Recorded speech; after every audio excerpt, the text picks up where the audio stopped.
আন এটা ভিডিঅ'লৈ স্বাগতম জনাইছোঁ চৰৈগতিলৈ। আমাৰ লক্ষ্যস্থল আছিল ফুলবাৰীৰ ফালৰ ধেমাগৰ। ভণ্টিৰ লগত মই গ'লোঁ আৰু দুজনমান বন্ধুবৰ্গৰ সৈতে আমি তাত অলপমান ফুৰিম বুলি ওলাই গ'লোঁ। তাত গৈ পোৱাৰ পিছত ৰাস্তা যিহেতু অতিশয় বেয়া আৰু বৰ দুৰ্গম, সম্পূৰ্ণ অফ ৰোডিং বুলি ক'ব লাগিব। তাত আমি গৈছিলোঁ সম্পূৰ্ণ গাঁৱলীয়া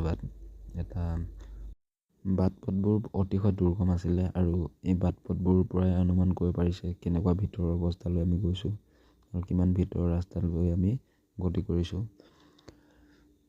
উন্নয়নৰ সম্পূৰ্ণৰূপে ছবি তাত নাই বুলি ক'ব পাৰি। ৰাস্তা ঘাট অত্যন্ত বোকা, অত্যন্ত বালি, একদম কেঁচা অৱস্থা ৰাস্তাত প্ৰকাণ্ড ঘাট, সম্পূৰ্ণ অফ ৰোডিং। মজা বহুত লাগিল, কিন্তু ক'বলৈ গ'লে পৰাপক্ষত এনে যাত্ৰা নকৰাই ভাল। যদি আপোনাৰ যান বাহনৰ অৱস্থা তথৈবচ, তেনেহ'লে এনেকুৱা ৰাস্তাত যোৱাটো সম্পূৰ্ণ সমীচীন নহ'ব বুলি মই ভাবোঁ। ইয়াত গৈ পিনি আমি নদীৰ মাজেৰে পাৰ হৈ গৈ পিনি আমি সিটো পাৰলৈ যাবলৈ চেষ্টা কৰিলোঁ। বাইকবোৰ গোটেইটো বাট নিনিলোঁ, অলপ ৰখাই দিলোঁ নদী পাৰ কৰি।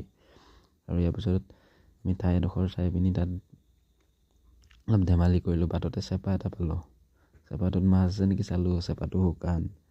তাৰপিছত নদী পাৰ হৈ এআঁঠু পানী, পেণ্ট চেণ্ট তিয়াই মেলি আমি লাখুটি লৈ পেলি এনেদৰে গৈ পিনি জীয়ালোঁ। অলপ সতেজ পৰিৱেশ এটা পালোঁগৈ।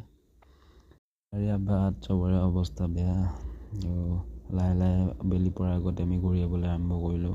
বৰ ধুনীয়া পৰিৱেশ দেই, এই ঠাইফালে বহুত ধুনীয়া পৰিৱেশ আছে। এনেকুৱা ধৰণৰ দৃশ্যবোৰ দেখি মনটো ভাল লাগি যায়। আজিলৈ ইমানতে সামৰিছোঁ, ধন্যবাদ।